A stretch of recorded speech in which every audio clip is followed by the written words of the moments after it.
tardes. En primer lugar, quisiera dar las gracias a la organización por estas magníficas jornadas y también, sobre todo, a Silvia para invitarme y darme la oportunidad de hablar sobre el archivo del monasterio de Sant Daniel de Girona, que, como veréis, después de Gemma, pues va a ser la hermanita pobre, ¿vale? Porque después de este viaje por Nápoles, pues lo de Girona va a quedar como un poco pequeño. Sant Daniel de Girona es un monasterio de monjas benedictinas fundado en el año 1018 por la condesa Ermessenda de Carcassona, que era la esposa del conde Ramón Borrell de Barcelona, Osona y Girona. Es la tercera fundación monástica femenina de los condados catalanes, detrás de San Joan de las Abadesas, que se funda a finales del siglo IX, y de San Pere de las Pueblas de Barcelona, fundado a la década de los años 30 del siglo X. Y además es la única comunidad femenina, o la más antigua, que aún reside en el mismo lugar donde fue fundada. Y esta característica, como veréis, es fundamental para el objetivo de esta comunicación, ¿no? Que no es otro que el análisis de los espacios monásticos en torno a la producción, la gestión, la circulación y la conservación documental. El fondo del monasterio de Sant Daniel de Girona se conserva dividido hoy en día en dos archivos distintos. La parte más importante se encuentra en el mismo archivo monástico del monasterio, alrededor de unos 60 metros lineales es su volumen, y esto se concreta con al entorno de unos 300 volúmenes, 33 cajas de archivo, es decir, de documentación suelta o de legajos, y una colección de 1.603 pergaminos. Además, hay una parte que no se encuentra en el monasterio hoy en día, pero que el volumen es mucho menor, pero es significativo también, que es la que hoy se encuentra en el Archivo Real de Barcelona, y que de hecho es la documentación que en el agosto de 1855 fue desamortizada y llevada a los archivos de Hacienda de Girona, donde pasó varias décadas hasta que en 1912 ingresó en el Archivo Real de Barcelona, juntamente con toda la documentación de conventos, monasterios y otras iglesias de la provincia de Girona. Y esta parte constituye 55 volúmenes, 63 pergaminos y un número indeterminado de legajos, ya que a día de hoy pues el Archivo Real de Barcelona aún no ha descrito buena parte de estos fondos y por tanto no están aún en consulta. Así pues, entre el 2009 y el 2017, este archivo fue objeto de una actuación archivística que tenía un triple objetivo.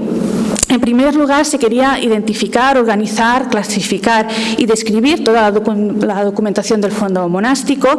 y en segundo lugar se quería unificar el fondo. No unificar el fondo dividido entre los dos archivos, sino que el mismo fondo que se encontraba en el archivo del monasterio se encontraba dividido en la parte del archivo histórico, y otra parte, que era la considerada como el archivo actual o el archivo contemporáneo, se encontraba en otras estancias del monasterio. Pero estamos delante de una institución milenaria, pero una misma institución productora de documentación, por lo tanto de un solo fondo documental, y con esta actuación lo que se quería es devolver la unidad a todo el fondo del monasterio.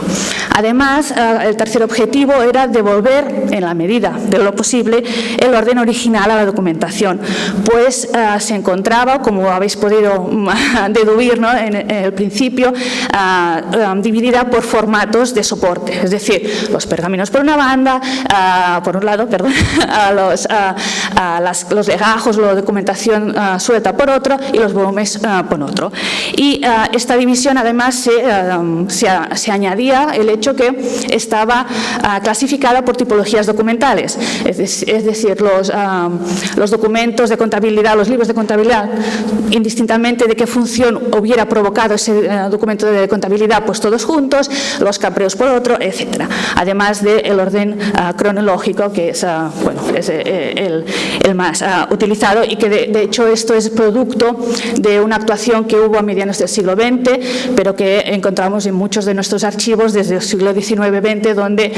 la concepción historicista de la archivística lleva a estos tipos de actuaciones que lo que hacen es modificar el orden original de la documentación. Por tanto, se quería recuperar. Para llevar a cabo esta actuación y recuperar pues el orden original del fondo monástico, fue necesario analizar e identificar toda la documentación del fondo. Además, durante el proceso se hizo especial hincapié en identificar y describir las funciones, las subfunciones y las actividades que el monasterio había desarrollado a lo largo de sus 1000 años de actividad. También en identificar la producción documental relacionada con cada una de estas actividades y las personas o los cargos, los oficios dentro del monasterio que eran los autores, ¿no?, de esta producción documental. También en la medida que fue posible, pues el procedimiento de gestión o de producción de esta documentación y además siempre que fue posible se intentó identificar el lugar donde se desarrollaba esta actividad dentro del monasterio y por tanto donde se producía, donde se gestionaba y se conservaba la documentación. El resultado pues fue, perdonad, ahora sí, el que veis en la imagen, que no fue únicamente disponer del fondo documental del monasterio pues bien clasificado, organizado, bien instalado y conservado y por tanto también bien descrito, con su correspondiente cuadro de clasificación, con sus instrumentos de descripción y por tanto que permitieran el acceso a la información y a la documentación por parte de los investigadores, sino que además al terminar la actuación se disponía de una imagen amplia y exhaustiva de la evolución de la organización de la comunitaria del monasterio y por tanto también de su producción y de su gestión documental a lo largo de los siglos. Una organización que se pudo plasmar en los espacios conservados del monasterio, de ahí la importancia de que es un monasterio que aún conserva el edificio fundacional, y esto nos permite entender la organización de la comunidad en los espacios del monasterio a lo largo de la evolución y del tiempo y por tanto de los siglos de esta misma comunidad. Así, a partir de la planta del monasterio actual se elaboraron toda una serie de mapas funcionales del monasterio donde se pudieron identificar esos espacios y los usos, las funciones que tenían esos espacios en relación a la documentación. Y bueno, aquí os paso los planos estos planos funcionales, ¿no?, que digo. De hecho se hicieron un plano por planta. El monasterio tiene 3 plantas, planta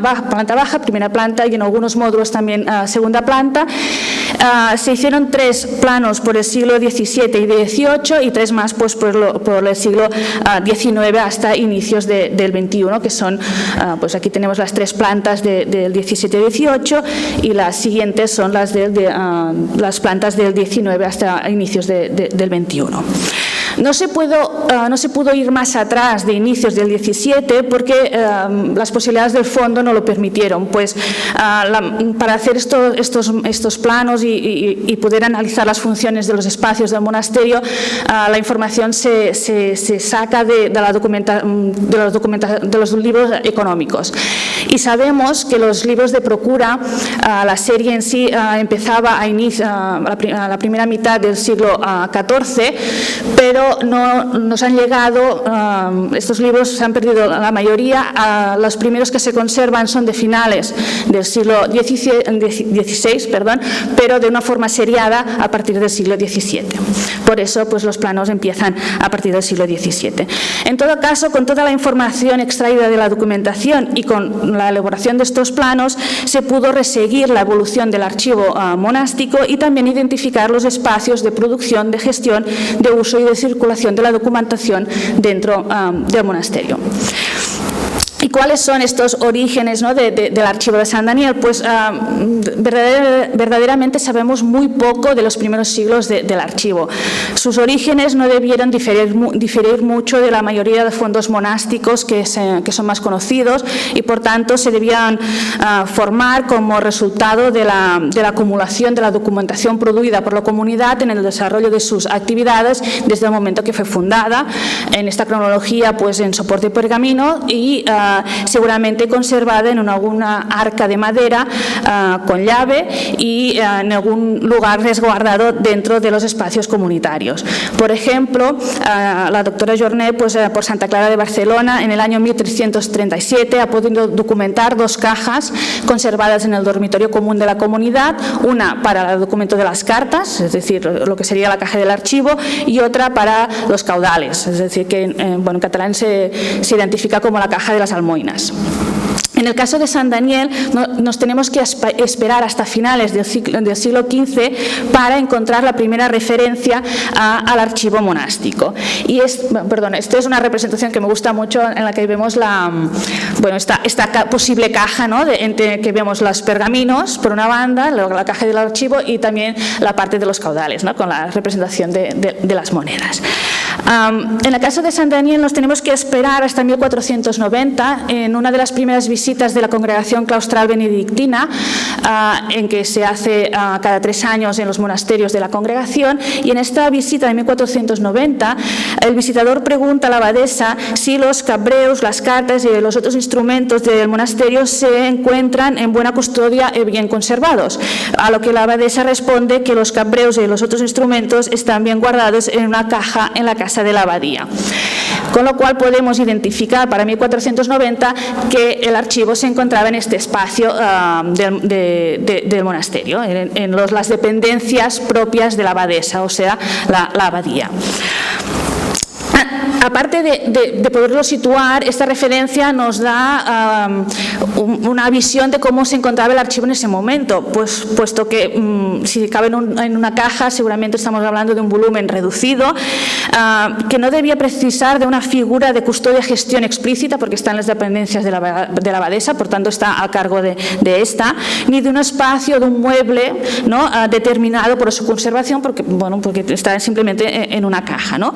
A lo que nos da la impresión, pues, que el archivo del monasterio en este momento no estaba aún institucionalizado, es decir, que no ejercía un papel de gestor central importante, como por ejemplo sí que encontramos en una caja, por ejemplo, como esta de la parroquia de Alpí, que es del siglo XV, ¿no? Y esta no institucionalización difiere, por ejemplo, del caso del monasterio de San Pedro de las Pueblas, que desde 1365 se documenta la casa de las cartas, es decir, la estancia donde hay el archivo. Pasamos pues de la caja al archivo, y esto nos lleva al 1512, donde encontramos una segunda referencia documental sobre dónde está el archivo. También es en relación a la Congregación Claustral Benedictina, que en su capítulo celebrado en el monasterio masculino benedictino de San Pere de Galligans, que está en la misma ciudad de Gerona y cerca del femenino de San Daniel, la congregación acuerda depositar el archivo de la presidencia de la congregación, que desde el inicio del siglo XIII era itinerante y residía donde residía el presidente, pues deciden coger el archivo y depositarlo en el archivo del monasterio de San Daniel, juntamente con la caja comuna de la religión, es decir, con la caja de caudales de la congregación. Por tanto, en 37 años, desde el 1490, donde tenemos la caja del archivo, hasta 1512, vemos cómo el archivo de San Daniel pasa de una caja sin un lugar ni una persona pendiente de él, podríamos decir, a un archivo, una estancia que acoge a 2 fondos documentales distintos, el del monasterio y el de la congregación, con sus respectivas cajas de caudales, y además se regula el acceso y la seguridad de este archivo con una llave, con 2 llaves, una para el presidente de la congregación y otra para la abadesa, y además se normativiza el préstamo documental, podríamos decir, cuando la congregación precise de su documentación de su archivo, pues se podrá entrar en el archivo, coger documentación, llevarla donde el capítulo de la congregación lo precise, y después devolverla al archivo del monasterio. Con lo cual vemos como el depósito del fondo de la congregación en el archivo del monasterio lo que supone es una transformación, una institucionalización del archivo monástico de San Daniel, que a partir de ese momento toma forma material, tenemos el archivo de forma material, pero además también toma forma el servicio de archivo en el monasterio. Además, pero la congregación no solamente hace esto, sino que va más allá. En una referencia de una segunda visita, en febrero de 1534, vemos cómo el visitador le insta a la abadesa que dentro de los propios 3 años antes de la nueva visita, pues procure con toda diligencia hacer que los procuradores del monasterio cabreven las riendas económicas, ¿no?, del monasterio, y hagan cabreos jurados y auténticos que se conserven en el archivo. Por tanto, la congregación no solamente conlleva, en este caso en el monasterio de San Daniel, su institucionalización a nivel de archivos, sino también condiciona la producción documental del propio monasterio y en un futuro, tampoco no muy lejano,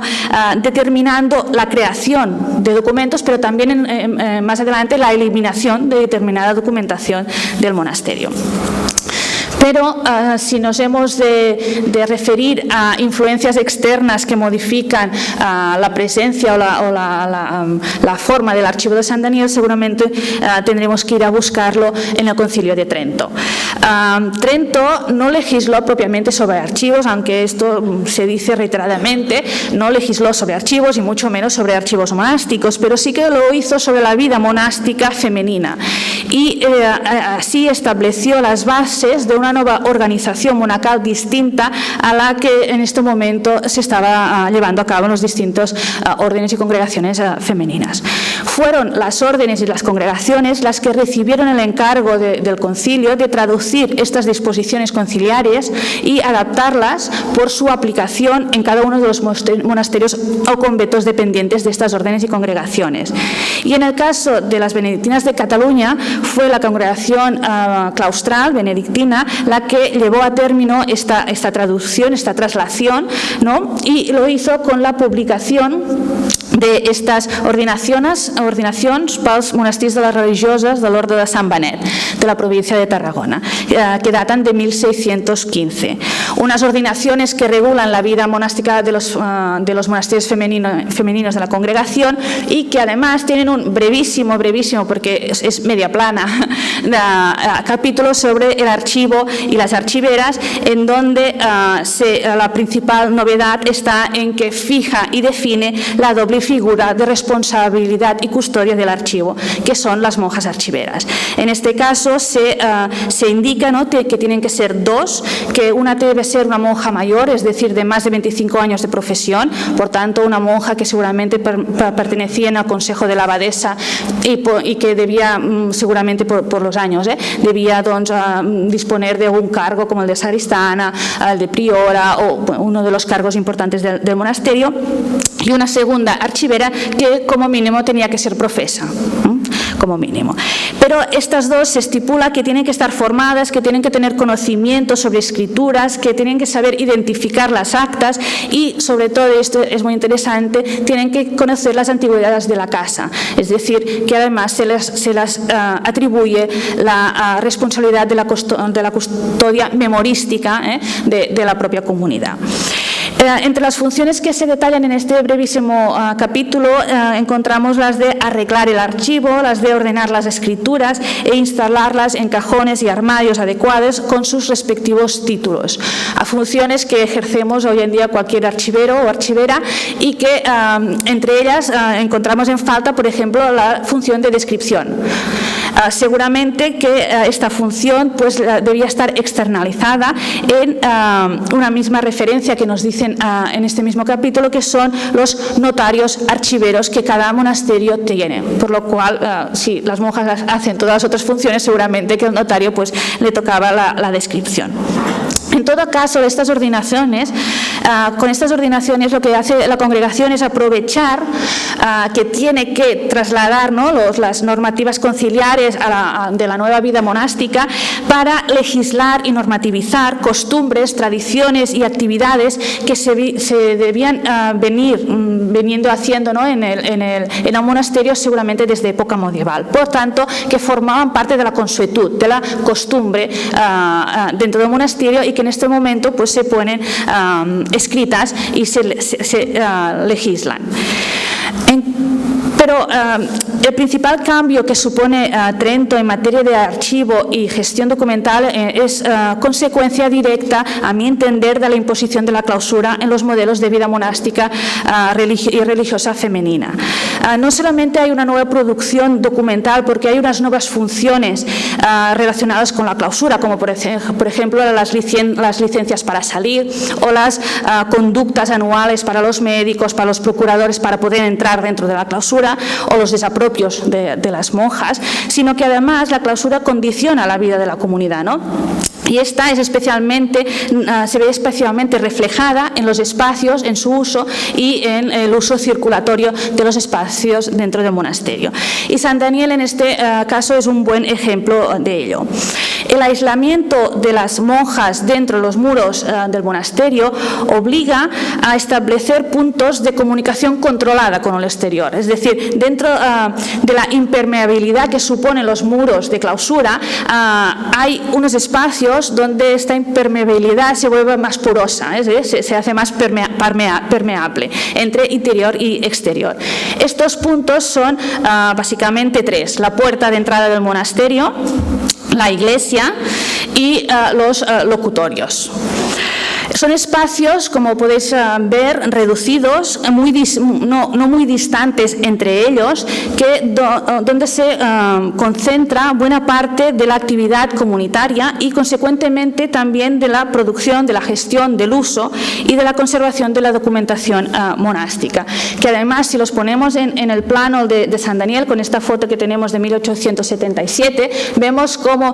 estos puntos de permeabilidad es que están en el mismo plano, ¿no? Los encontramos juntos. Tenemos en rojo la puerta de entrada al monasterio, en naranja la puerta de entrada a la iglesia, y las dos amarillas son las puertas de entrada a los locutorios. Las puertas que veis a la mano derecha son más tardías, por tanto no hagáis caso.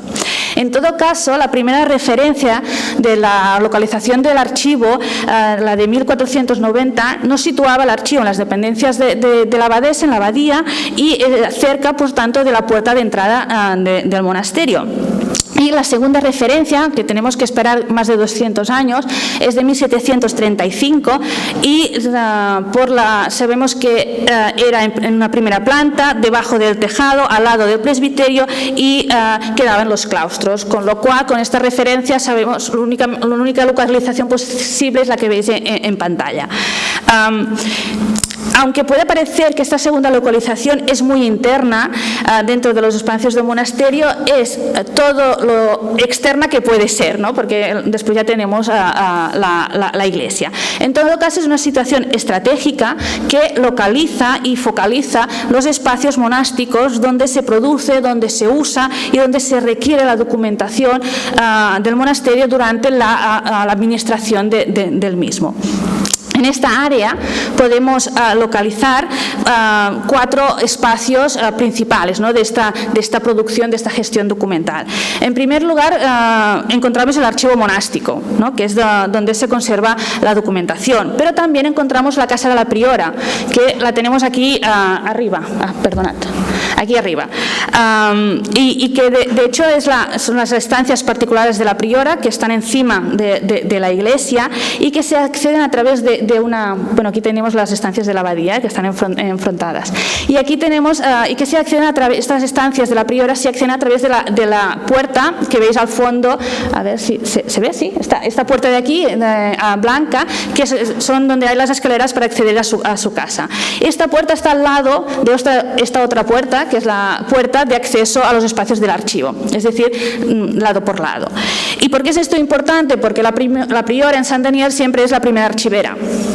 Y además también es la primera granadera, con lo cual en la misma figura, que no deja de ser la segunda figura mando, la que gobierna el monasterio en absencia de la abadesa o en su defunción, se concentra todo el poder administrativo de la comunidad. Es la responsable y la custodia de toda la documentación de gestión del monasterio, pero además también es la responsable de registro de la entrada de granos dentro del granero del monasterio y de su salida para la distribución de las tandas alimenticias a las monjas. Además, en este espacio, que de hecho es una ala de claustro superior, se puede identificar como el nexo de comunicación, ¿no?, de todo el monasterio, porque en este mismo espacio tendríamos la entrada al locutorio, que es el otro espacio, ¿no?, de producción documental, que lo encontraríamos, no sé si veis aquí que la pintura cambia de color. Aquí detrás lo que hay es una puerta tapiada, ¿vale? Y esta puerta tapiada daba lugar a al locutorio, ¿eh?, que de hecho la conexión entre el archivo y el locutorio es directa. ¿Y por qué? Porque es donde entra o sale la documentación del archivo. Es decir, cuando la documentación se produce fuera del monasterio, entra para ser conservada el archivo a través de los locutorios, y cuando la documentación de dentro del archivo del monasterio se necesita fuera para negocios, pues sale a través de los locutorios. Pero además es el lugar de las reuniones y de la actividad administrativa de la comunidad con el notario, con el procurador, con el obispo, con el presidente de la congregación, y en el caso de Sant Daniel tenemos hasta 3 locutorios. Que son los que ocupan este cuerpo que sobresale, ¿no?, de la fachada principal del monasterio, que además tapa la fachada de la iglesia. Tenemos un locutorio en planta baja que se accede por la puerta que veis en este recuadro rojo, y un segundo locutorio encima que por la misma puerta, a través de una escalera de caracol, llegas al locutorio de arriba. Pero además hay un tercer locutorio, que es el locutorio que tiene, esto hoy en día está así. Hace 20 años decidieron que los locutorios no era necesario conservarlos porque tapaban la fachada románica de la iglesia. Bueno, no más comentarios. Y aquí tenemos el otro locutorio que tenía nombre propio, que es el locutorio de San Benito, de Sant Benet, y que es un anejo, termino enseguida, que es un anexo a la sala capitular alta del monasterio, que se accedía por esta otra puerta que veis aquí entre 2 ventanas de la iglesia. Esta puerta daba al coro alto de las monjas, hoy en día no está, pero se puede ver por esta línea que tenemos aquí dentro, que se percibe, ¿no?, en las paredes, y además esta hilera de piedras que es la de la puerta. Bueno, en consecuencia se atravesaba el coro alto y se llegaba a la sala capitular alta, que la tenéis aquí. De hecho, los monasterios de benedictinas tienen doble sala capitular: la sala capitular baja, que es la de época medieval, y la sala capitular alta, que no es posterior a inicios del siglo XVI, como la que veis. Y en esta parte de la pared que está en blanco, al otro lado tenemos esta magnífica puerta. Hoy día es un armario, pero era donde se encontraban pues las rejas y las cortinas, que este espacio, que es el locutorio de Sant Benet, daba conexión con la sala capitular en el otro lado. Sala capitular donde la comunidad se reúne para los principales negocios, sobre todo de tipo jurídico. Por tanto, era un espacio de producción, de gestión y de uso documental importante. Concluyendo, se observa cómo el esquema de uso y circulación de los espacios en relación a la producción, gestión y conservación de la documentación en Sant Daniel están estrechamente vinculados con los espacios de comunicación con el exterior, y que estos están concentrados en el lado de la iglesia y de las puertas del monasterio. De ahí que la imposición de la clausura de los monasterios benedictinos de Cataluña en el siglo XVII, en inicios del XVII, condicione la localización del archivo dentro del monasterio y también de los espacios de producción, de gestión y conservación de la documentación. Trento no es el origen, ni mucho menos, de los archivos monásticos, pero sí que es la causa de cambio de la vida religiosa femenina en época moderna, y la inclusión de las disposiciones tridentinas en la vida religiosa femenina supone un cambio en la vida comunitaria, que se refleja también en un cambio en los espacios monásticos y un cambio en las actividades y las formas de llevarlo a cabo. Y esto indefectiblemente acaba plasmándose en el archivo, tanto en su localización, en su uso, en su gestión y por tanto también en su producción y en su gestión documental. Muchas gracias.